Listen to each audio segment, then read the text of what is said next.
Hello everyone, I'm Yuskoro Budanza and welcome back to the channel. Today, let's answer another common research question. What is the background of the study and how do you write it? Before we begin, here's an important reminder.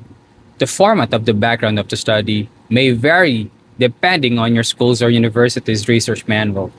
Always follow the guidance prescribed by your institution. However, the principles I'm going to share are widely accepted in quantitative research and can serve as a helpful guide. First, let's understand its purpose. The background of the study introduces your research topic and explains why your study is important. It gives your readers the information they need to understand the problem you want to investigate. A good background of the study generally moves from general to specific. This is often referred to as the deductive approach in research writing. In other words, you begin with the broader topic before narrowing it down to your specific research problem. Although the format may vary, it usually includes these four parts. First, introduce the general topic. Start with the broader subject of your study. Provide enough background information so your readers can understand the topic. Second, discuss the existing situation or problem. Explain what is happening and why it is a concern. Support your discussion with recent studies, statistics, reports, or other credible sources.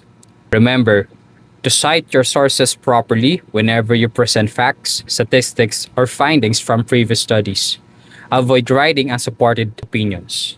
Third, identify the research gap. Ask yourself, what is still missing? What has not been fully explored by previous studies? The research gap explains why another study is necessary. In other words, it justifies the need for your study.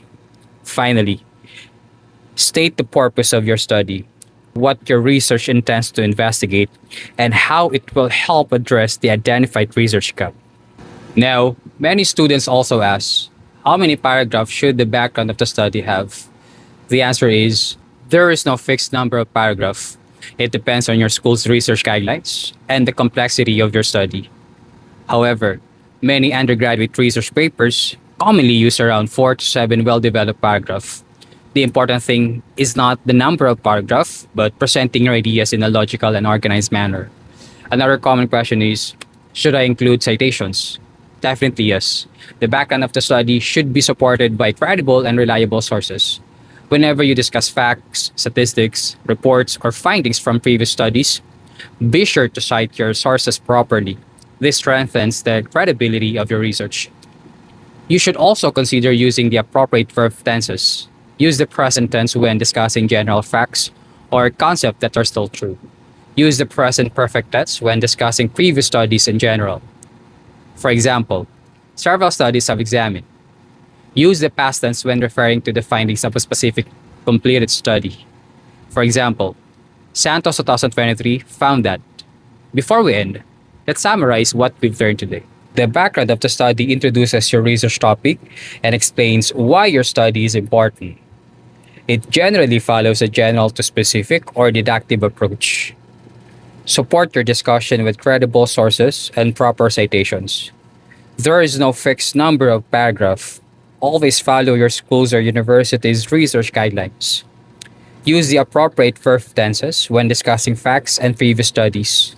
Most importantly, your background of the study should explain the problem, identify research gap, and justify your study is necessary. Now it's your turn. Which part of the background of the study explains that previous studies have not fully explored? A. General topic. Or B. Research gap. Type your answer in the comments below. Thanks for watching. Follow my channel for more simple and practical English and research tips. See you in the next video. Bye!